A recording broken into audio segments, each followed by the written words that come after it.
Hi, hello friends, welcome back to my YouTube channel. Friends, আজিৰ ভিডিঅ'টো তেনেকুৱা ধৰণৰ ভিডিঅ' নহয় যে ক'ৰবাত ফুৰিবলৈ যাম বা আপোনালোকক কোনো এটা বস্তুৰ ওপৰত ভিডিঅ' বনাই দেখুৱাম।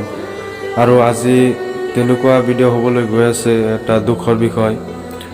11 অক্টোবৰ 1934 চনত যোৰহাটত জন্মগ্ৰহণ কৰা কমলেশ্বৰ গগৈৰ পুত্ৰ আমাৰ অসমৰ ৰাজনীতিবিদ তথা প্ৰাক্তন মুখ্যমন্ত্ৰী সন্মানীয় তৰুণ গগৈ ডাঙৰীয়া তেওঁ যোৱা কেইদিন ধৰি GMCHত ভৰ্তি হৈ আছিল এক জটিল ৰোগত আক্ৰান্ত হৈ, আৰু তেওঁ অৱশেষত আজি 23 নৱেম্বৰ সন্ধিয়া 5:34 তেওঁ আমাৰ পৰা সকলো অসমবাসীৰে পৰা চিৰবিদায় মাগিলে। আৰু তেওঁ শিক্ষা লাভ কৰিছিল গুৱাহাটী ইউনিভাৰ্চিটিৰ জগন্নাথ বৰুৱা মহাবিদ্যালয়, আৰু তেওঁ এজন সুদক্ষ ৰাজনীতিবিদ আছিল। তেওঁ কোনো ধৰ্মৰ প্ৰতি বেলেগকৈ ভবা নাছিল। তেওঁ সকলো অসমবাসীক সমানেই চকু দিছিল, আৰু তেওঁ আমাৰ এইখন অসমৰ মুখ্যমন্ত্ৰী হিচাপে পদত আছিল 2001 চনৰ পৰা 2016 চনলৈ। আৰু তেওঁৰ এই মৃত্যুত লৈ আমি সকলোৱে মৰ্মাহত হৈছোঁ।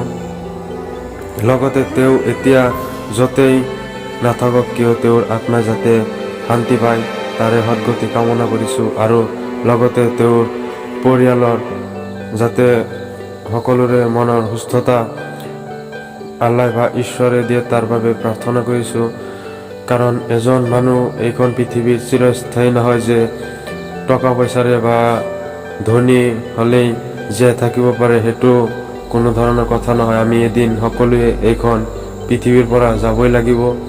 গতিকে সকলোৱে এজনৰ আনজনৰ লগত সদায় মিল ভাৱ বজাই ৰাখক, আৰু সকলোৱে এজনৰ আনজনৰ সহায় কৰক, আৰু নিজ নিজ কৰ্মব্যস্তত আবদ্ধ হৈ থাকক তাৰে কামনা কৰিছোঁ। সকলোৱে সুস্থ থাকক, ঘৰত থাকক, আৰু লগতে অসমৰ প্ৰাক্তন মুখ্যমন্ত্ৰী তথা ৰাজনীতিবিদ সন্মানীয় তৰুণ গগৈ ডাঙৰীয়া ঈশ্বৰে বা আল্লাহ তেওঁক যাতে সুখী ৰাখে তাৰে কামনা কৰিছোঁ। আৰু আজিৰ ভিডিঅ'টোত বিশেষ একো নাছিলোঁ, আৰু এনেকুৱা এটা খবৰ পাই আমি বহুত মৰ্মাহত হৈছোঁ।